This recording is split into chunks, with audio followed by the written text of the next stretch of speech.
Hey YouTube. Yeah, today I'm popping on to have a discussion. A lot of us are getting into Path of Exile 1, and it's a lot of fun. I know I'm having a lot of fun. I know a lot of others really having a good time.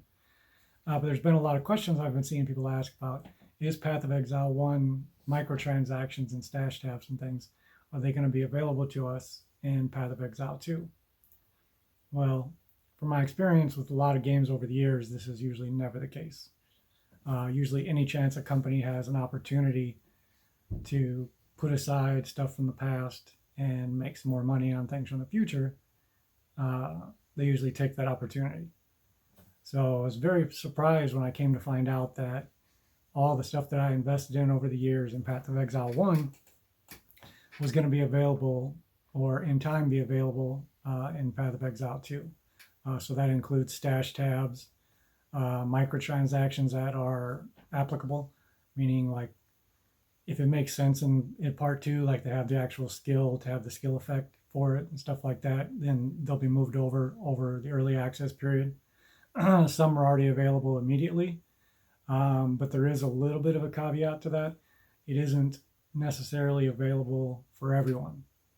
And that's why I wanted to make this video, for people to get informed decisions about what the choices they're going to make, because this is the type of game that it looks like from past experiences and with the game thus far that it's going to be around a while. It's going to be really well received, and people are going to play it a lot, and they're going to want to be playing on a system that they know they have the options to move or mitigate or transfer if necessary, as you know, their life may change or technology may change, and being able to do that is really important.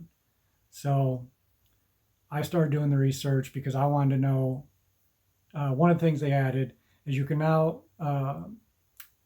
take accounts, like say you had an account years ago, I played on Steam, and now I've recently started playing PlayStation 5.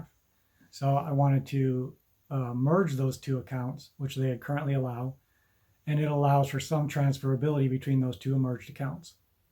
You got to be a little bit careful, because which one you link with Twitch, the microtransactions go to that during Twitch drops, which I found out a little bit too late. And then if you'd purchased microtransactions on, say, your Steam account over the years, then those microtransactions would be on the Steam account, which you can actually pull up on your PS5 and create characters on that, which things get a little confusing, but then we start running into a little bit of issues.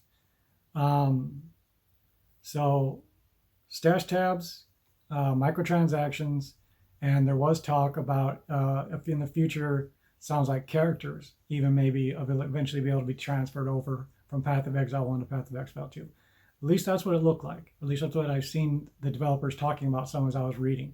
In the description for this video, I'll post links to the information that I found, so that you can go research it yourself and make sure, you know, what I'm saying checks out and stuff.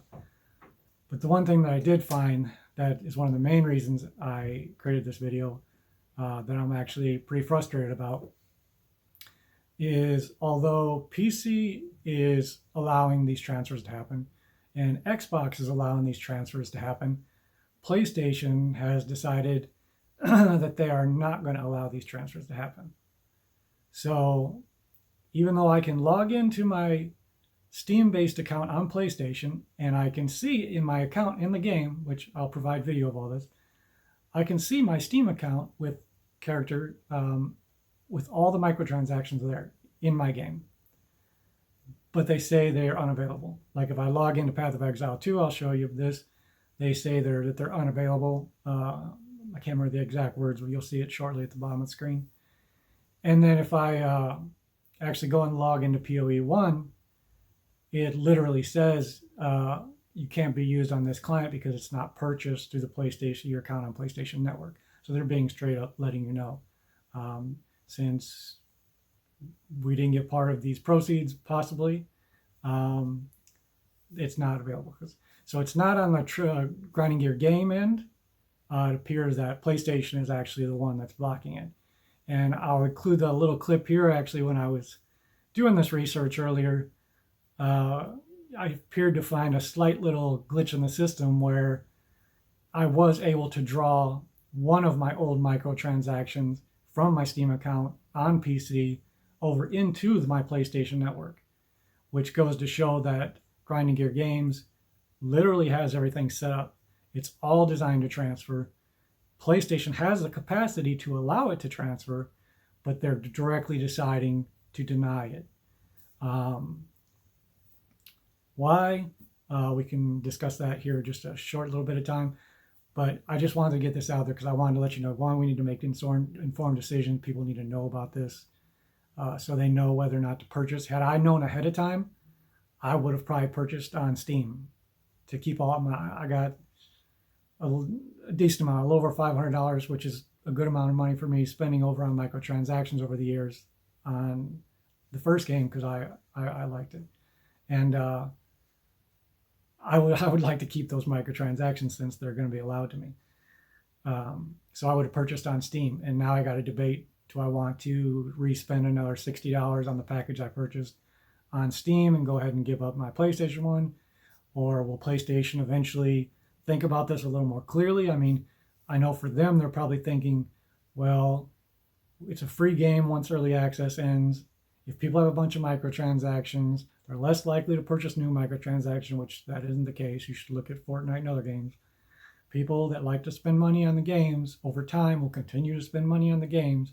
People who support Grinding Gear Games are not going to stop supporting Grinding Gear Games over the years. But if you upset these people and they don't get the game on your system, especially Christmas is coming, like they're going to have decisions, they're going to have choices, you're going to miss out on possibly 5 to 10 years of a lot of income from microtransactions on a game. Like, the game is great. Like, it's good. Like, I've played it. I've played a lot of games over the years from a really long time. And I've played these types of games, role-playing games and action RPG games, all the way back since the beginning, Diablo 1, you know, all that. I didn't really go before Diablo 1, I don't think. I played role-playing games, but not action RPGs. But, and it's good. Like, it's still, you know, it's got some small problems, but for being in a early access beta, it's good. It's better than most AAA games, even in its early access stage. A lot better. It's refined well, plays well, a little challenging. You got to pay attention. You can't just bum through it, you know, rush through it. You have to think about things. You have to be a little more careful. It's great. It's going to add a lot of great flavor and taste, and as long as they refine it and keep it in that right little balance, which I believe they understand and they will, they're going to have a phenomenal game. So Sony has the potential to miss out on a lot of money. So I wanted to get this out there. I wanted to let people know. That way those that are searching can get this information before they start making purchases. And that way, in the long run, you know, hopefully Sony will make a different decision, help us all out, or we can make decisions to get it on other platforms. So, all right, take care. Have fun.